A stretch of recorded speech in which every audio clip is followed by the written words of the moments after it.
الحمدللہ رب العالمین والعاقبۃ للمتقین والصلاۃ والسلام علی سید الانبیاء والمرسلین، اما بعد فاعوذ باللہ من الشیطان الرجیم، بسم اللہ الرحمن الرحیم۔ ان اللہ وملائکتہ یصلون علی النبی یا ایھا الذین آمنوا صلوا علیہ وسلموا تسلیما۔ اللہم صلی علی محمد وعلی آل محمد کما صلیت علی ابراہیم وعلی آل ابراہیم انک حمید مجید۔ اللہم بارک علی محمد وعلی آل محمد کما بارکت علی ابراہیم وعلی آل ابراہیم انک حمید مجید۔ واجب الاحترام برادران اسلام، دو باتیں آپ کے سامنے رکھنا مقصود ہے۔ نمبر ایک، 14 اگست کے حوالے سے کچھ گزارشات، اور نمبر دو، مزاروں اور درباروں پر یہ جو سالانہ میلے ٹھیلے لگتے ہیں ان کا شرعی حکم۔ پہلی بات 14 اگست کے حوالے سے، 14 اگست 1947 کو پاکستان باریز وجود میں آیا۔ پاکستان کو قائم کرنے کا خواب سب سے پہلے ڈاکٹر علامہ اقبال نے 1930 میں دیکھا، اور 1933 کے اندر چودھری رحمت علی خان نے اس کا نام پاکستان رکھا، یعنی پاکستان کے بننے سے 14 سال پہلے پاکستان کا نام رکھ دیا گیا تھا۔ اس کے بعد مختلف پروگرام، جلسے، جلوس ہوتے رہے، تحریک پاکستان چلتی رہی، اور 14 اگست 1947 کو پاکستان باریز وجود میں آیا، جس میں ڈاکٹر علامہ اقبال بانی پاکستان محمد علی جناح کا بڑا مرکزی کردار ہے، اور اس دور کے علماء کا تحریک پاکستان میں بڑا مرکزی کردار ہے۔ بڑی محنتوں کے ساتھ، بڑی قربانیوں کے ساتھ اور بڑی جد و جہد کے ساتھ پاکستان حاصل کیا گیا۔ پاکستان کا معنی ہوتا ہے پاک لوگوں کے رہنے کی جگہ، یعنی یہ تصور اس سے لیا گیا کہ ہم چونکہ انگریزوں سے الگ قوم ہے، عیسائیوں سے الگ قوم ہے اور ہندوؤں سے الگ قوم ہے، ہم ہندوؤں کے ساتھ مل جل کے نہیں رہ سکتے۔ دو قومی نظریے کی بنیاد پر پاکستان حاصل کیا گیا۔ دو قومی نظریہ کیا تھا کہ ہندو الگ قوم ہے اور مسلمان الگ قوم ہے، ان کا تعارف الگ الگ ہے، ان کی پہچان الگ الگ ہے، اور ان کا پورا دین الگ الگ ہے، لہٰذا یہ اکٹھے نہیں چل سکتے، باہم دست و گریبان رہیں گے۔ اس وجہ سے مسلمانوں کا علیحدہ جو ملک ہے وہ قائم کیا جائے، تاکہ مسلمان وہاں اللہ کے قرآن پر اور پیارے نبی کے فرمان پر عمل کر سکیں۔ تحریک پاکستان کا بانی محمد علی جناح رحمۃ اللہ علیہ کو بنایا گیا، علماء نے بھرپور ان کا ساتھ دیا، طویل جد و جہد ہوئی، بہت ساری قربانیاں پیش کی گئیں، اور دو قومی نظریے کو سمجھانے کے لیے ایک نعرہ لانچ کیا گیا، تاکہ بچے کو پاکستان کے قیام کا مقصد سمجھ میں آ جائے۔ وہ نعرہ تھا، پاکستان کا مطلب کیا، لا الہ الا اللہ، دستور ریاست کیا ہوگا، محمد الرسول اللہ۔ یہ پاکستان کے قیام کے مقصد کو سمجھانے کے لیے نعرہ لگایا گیا۔ یہ نعرہ اتنا مقبول ہوا کہ اسی نعرے کی بنیاد پر تحریک پاکستان کامیاب ہوئی۔ اگر یہ نعرہ نہ لگتا، چونکہ پاکستان میں مختلف رنگ و نسل کے لوگ رہتے ہیں، مختلف زبانوں کے لوگ رہتے ہیں، یہ کبھی بھی آپس میں جمع نہ ہو پاتے۔ کوئی پنجابی بولنے والا پنجاب میں آ گئے، پشتو بولنے والے خیبر پختونخوا میں چلے گئے، سندھی بولنے والے سندھ کے اندر چلے گئے، اور اسی طرح بلوچی بولنے والے بلوچستان کے اندر چلے گئے، اور بھی بہت ساری زبانیں پاکستان میں بولی جاتی ہیں۔ اگر یہ زبانوں پر، رنگ و نسل پر ملک حاصل کیا جاتا تو یہ ملک قائم نہ رہ سکتا۔ اب تک اس کے کئی بٹوارے ہو چکے ہوتے، چونکہ ہر ایک اپنی طرف کھینچتا، نتیجے میں پنجاب الگ ملک بن جاتا، سندھ الگ ملک بن جاتا، صوبہ خیبر پختونخوا الگ ملک بن جاتا، بلوچستان الگ ملک بن جاتا۔ لہٰذا اس بات کو بانیان پاکستان نے اور اس دور کے جید علماء نے سمجھا اور پھر یہ نعرہ لگایا، پاکستان کا مطلب کیا؟ لا الہ الا اللہ۔ یعنی ہم رنگ و نسل کی بنیاد پر جمع نہیں رہ سکتے، ہم جمع رہیں گے کلمے کی بنیاد پر، کیونکہ ہمارا کلمہ ایک ہے۔ چاہے ہم پنجابی بولتے ہیں، چاہے ہندی، چاہے سندھی، چاہے پشتو اور چاہے بلوچی بولتے ہیں، چاہے کوئی اور زبان بولتے ہیں، چاہے سرائکی، چاہے بروہی زبان بولتے ہیں، لیکن سب کا کلمہ ایک ہے، اللہ ایک ہے، دین ایک ہے، دعوت ایک ہے، پیغام ایک ہے، اور وہ ہے پاکستان کا مطلب کیا؟ لا الہ الا اللہ۔ یہ نعرہ، اس پر سارے جمع ہو گئے، تحریک کے پاکستان زور و شور کے ساتھ چلی اور آخرکار کامیاب ہوئی۔ 14 اگست 1947 اس دن 27 رمضان مبارک تھا، یعنی شب قدر کی رات گزری تھی کہ پاکستان بن گیا۔ تو رمضان مبارک کے مقدس مہینے کے اندر پاکستان بنا اور 27 رمضان مبارک کو پاکستان بنا، لیکن ہم رمضان مبارک کو بھی بھول گئے اور 27 رمضان مبارک کو بھول گئے۔ 14 اگست یاد رکھا، اسی کو یہاں کے جو حکمران ہیں انہوں نے ترجیح دی۔ پتہ نہیں اس کی کیا وجہ ہے، کیا حکمت ہے۔ رمضان کے اندر شاید وہ اس طرح آزادی نہ منا سکتے جس طرح آزادی وہ منانا چاہتے تھے، کیونکہ شروع کے اندر بانی پاکستان بھی یہ چاہتے تھے کہ ملک میں اسلام نافذ کیا جائے، ان کو موقع نہیں ملا، وہ 1 سال بعد فوت ہو گئے 1948 میں۔ علماء جیسے ہی پاکستان بنا، یہ پاکستان کا نظام اور پاکستان کی مشینری ایسے لوگوں کے ہاتھوں میں چلی گئی کہ جن کو انگریز چھوڑ کر گیا تھا، جن کو بڑی بڑی جائیدادیں انگریزوں نے الاٹ کر رکھی تھیں، اور اسی طرح انتظامی معاملات اور دیگر معاملات، حتیٰ کہ فوجی معاملات، یہ فوج کوئی ہم نے بعد میں نہیں بنائی، یہ بنی بنائی ملی ہے اسی دور سے۔ بعد میں پھر اس کو ہم نے اپ گریڈ کیا ہے، اس کے اندر تبدیلیاں کی ہیں، معاملات ٹھیک کیے ہیں، لیکن یہ فوج یعنی تقسیم کر دی گئی تھی، کچھ ہندوستان کو دے دی گئی، کچھ ہمیں دے دی گئی۔ ظاہر ہے کہ جو بڑے تھے وہ اسی طرح بڑے برقرار رہے، ان کے انگریزوں کے حصے کے ساتھ بڑے گہرے تعلقات تھے۔ بہرحال آہستہ آہستہ یہ جو حکومتی مشینری ہے اور انتظامی مشینری ہے، اس کا انتظام ان کے پاس چلا گیا اور علماء کو بے دخل کر دیا گیا، اور پھر بانی پاکستان بھی فوت ہو گئے۔ علامہ اقبال تو 1938 میں ہی فوت ہو چکے تھے، پاکستان بننے سے 9 سال پہلے فوت ہو گئے۔ تو پھر یہ ایسے لوگوں کے ہتھے چڑھا جنہوں نے پاکستان کا مطلب کیا، لا الہ الا اللہ، اس کو پیچھے رکھا اور پاکستان کو ایک دنیاوی اسٹیٹ کے طور پہ زیادہ لیا، ایک جمہوری اسٹیٹ، ایک جمہوری ریاست اس طور پہ زیادہ لیا، اور اسی کو آج کل زیادہ پھیلایا جاتا ہے۔ حالانکہ پاکستان کی بنیاد اسلام ہے، اسلام اور پاکستان کو جدا جدا کر کے نہیں دیکھا جا سکتا۔ جب تک اسلام ہے پاکستان قائم ہے، جب اسلام نہیں رہے گا تو پاکستان کو اپنا وجود برقرار رکھنا بڑا مشکل ہو جائے گا، کیونکہ ہم سب اسلام کے کلمے کے اوپر جمع ہوئے ہیں اور ہم نے یہ ریاست حاصل کی ہے، اور نعرہ بھی ہم نے یہ لگایا تھا، سارے مسلمانوں کو جمع کرنے کے لیے یہ نعرہ لگایا، پاکستان کا مطلب کیا، لا الہ الا اللہ۔ اب یہ تو ہم نے نعرہ لگا دیا کہ پاکستان کا مطلب کیا، لا الہ الا اللہ، آگے لا الہ الا اللہ کا مطلب سمجھایا ہی نہیں کہ لا الہ الا اللہ کا کیا مطلب ہے۔ لا الہ الا اللہ کا مطلب بھی سمجھانا چاہیے تھا تاکہ پاکستان کا مطلب سمجھ میں آتا۔ یہ تو بتا دیا کہ پاکستان کا مطلب کیا، لا الہ الا اللہ۔ اب لا الہ الا اللہ کا مطلب کیا، یہ بھی تو سمجھ رہے ضروری ہے۔ لا الہ الا اللہ محمد رسول اللہ کا کیا مطلب ہے؟ لا الہ الا اللہ کا مطلب ہے میں اللہ کے سوا کسی کے سامنے نہیں جھکوں گا، میں اللہ کے سوا کسی کی عبادت نہیں کروں گا، میں اللہ کے سوا اپنا ماتھا کسی کے سامنے نہیں ٹیکوں گا، میں اللہ کے سوا کسی سے نہیں ڈروں گا، میں اللہ کے نظام کے علاوہ کوئی اور نظام نہیں چلنے دوں گا، میں اللہ تعالیٰ کو ہی حاکم اعلیٰ مانوں گا، میں اللہ کے نظام کو ہی اس ریاست میں نافذ کروں گا، میں اللہ تعالیٰ کے علاوہ کسی بڑی سے بڑی طاقت سے نہیں ڈروں گا، میں صرف اور صرف اللہ تعالیٰ کو ہی سپر پاور مانوں گا، میں صرف اسلامی نظام کو ہی سپریم لا سمجھوں گا۔ یہ سب لا الہ الا اللہ کے معنی تھے۔ اس معنی کو ذہن میں رکھ کے یہ نعرہ لگایا گیا، پاکستان کا مطلب کیا، لا الہ الا اللہ۔ تو یہ اگر مطلب ہمارے ذہن میں رہ جاتا تو پھر پاکستان کا مقدر قرآن کا نفاذ اور سنت کا نفاذ بن جاتا۔ کلمہ اس کی بنیاد تھی، اور کہ محمد رسول اللہ کا یہاں قانون چلے گا اور محمد رسول اللہ کے علاوہ میں کسی کی پیروی نہیں کروں گا۔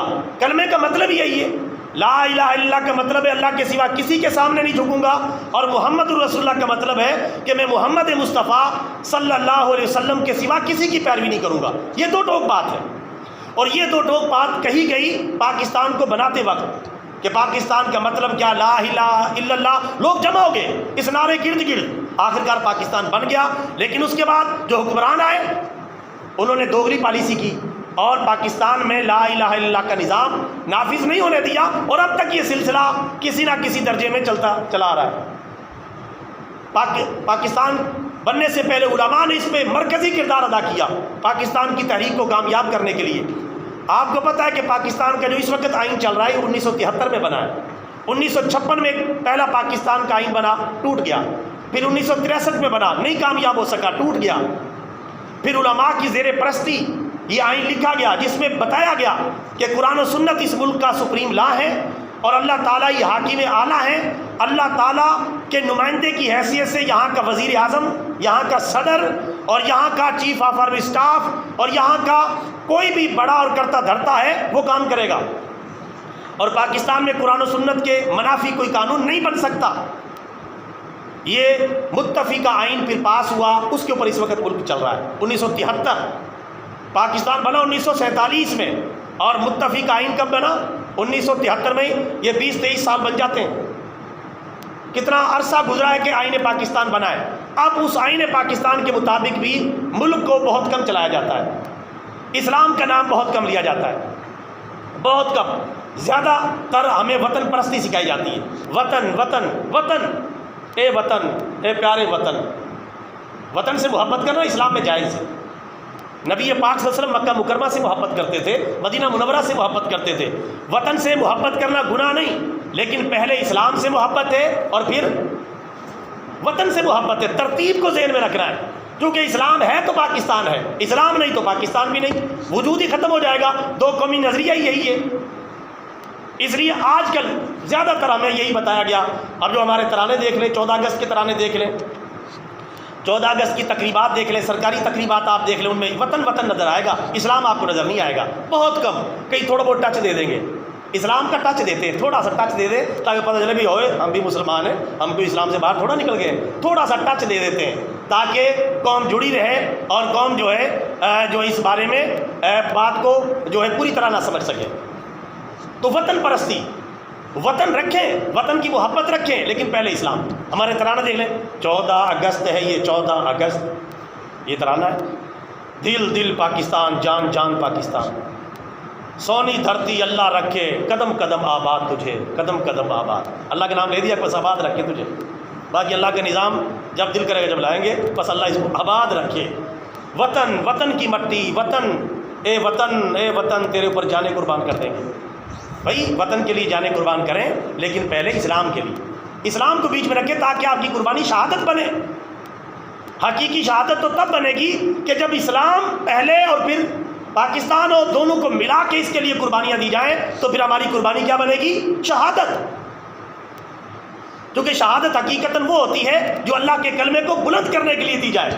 لہٰذا ہمارے جو حکمران ہیں اور ہمارے جو کرتا دھرتا ہیں ملک پاکستان کے، ان کو اس بارے میں سوچنا چاہیے، سنجیدگی سے سوچنا چاہیے، اور ملک کو صحیح ڈگر پہ چلانا چاہیے، جس ڈگر پہ ملک چلنا چاہیے۔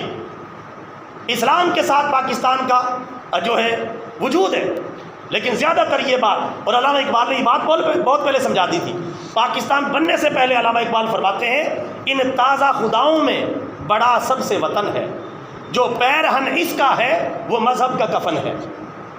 یعنی اگر وطن وطن کرتے رہے تو اسلام پھر تم سے گیا، وطن وطن کرتے رہنا، اسلام تمہارے پاس باقی نہیں رہے گا۔ وطن ہے لیکن بعد میں، اسلام ہے لیکن پہلے، سب سے پہلے اسلام پھر پاکستان۔ انشاءاللہ پھر رونق لگی رہے گی، ملک ترقی کرتا رہے گا، اور پاکستانی قوم دنیا کی قیادت کرنے کے قابل ہو سکے گی۔ تو اس بات کو پیش نظر رکھنا بڑا ضروری ہے۔ وطن پرستی جو ہے یہ بیجا اسلام کو چھوڑ کر یہ بڑی خطرناک ہے۔ تو اپنے ترانوں کو ہمیں درست کرنے کی ضرورت ہے، صحیح ترانے۔ پاکستان کا جو قومی ترانہ لکھا گیا اس میں بڑی اچھی اچھی باتیں کر دی گئی۔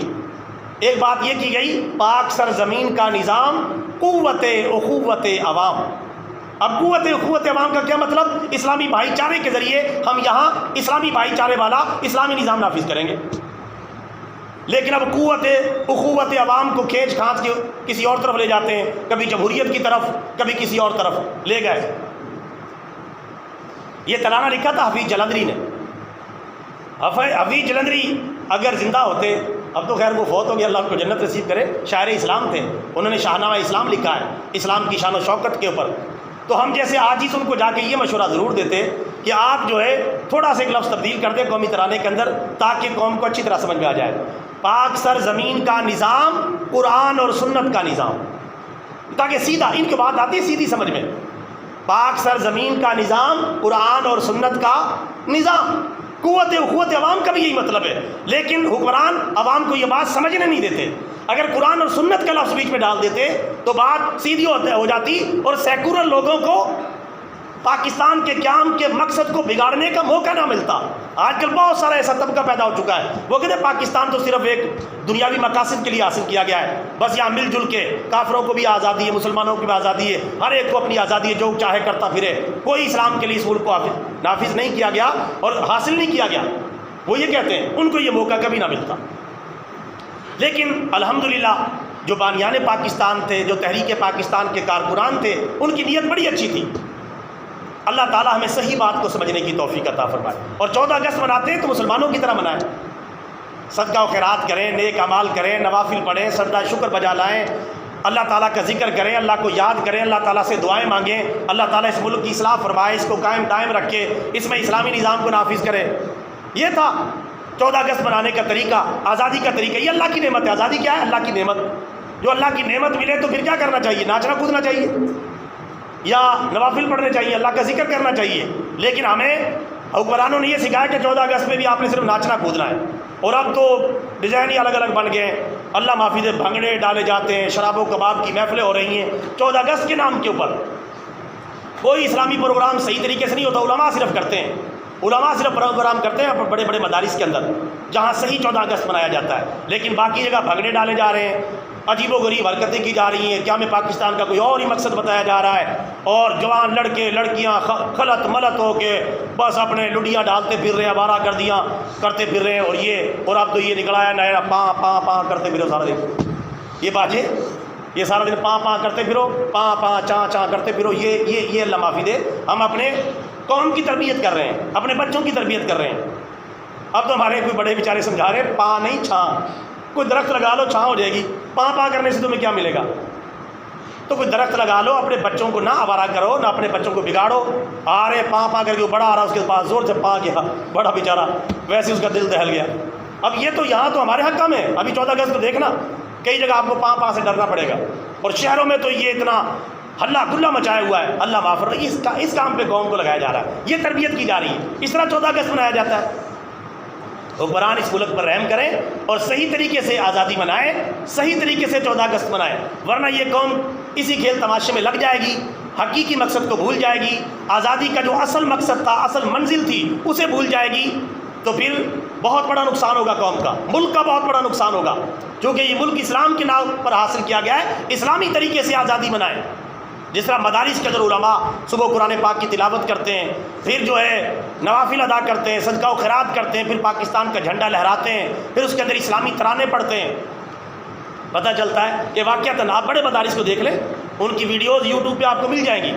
آپ دیکھیں وہاں کہ وہ کس طرح آزادی مناتے ہیں، جو آزادی منانے کا اصل طریقہ ہے. اور جو پاکستان کے اصل ٹھیکیدار بنے ہوئے ہیں، ان کے پاس یہی ہے پاں پاں چاں چاں، بس یہ کرتے پھرو، اچھلتے کودتے پھرو، گالوں کے اوپر جھنڈے بنوا لو، پورا جسم کے اوپر جھنڈے بنوا لو، ادھر اچھلو کودو، بس سارا دن اس طرح پارکوں میں گھوم گھام کے آوارہ گردیاں کر کے بد نظری بد نگاہی، اوٹ پٹانگ محفلیں، ناچ گانے کی محفلیں یہ کرو، اور بس یہ آزادی منائی جا رہی ہے. لا حول ولا قوت الا باللہ. اللہ تعالیٰ ہمیں صحیح راستے پر چلنے کی توفیق عطا فرمائے.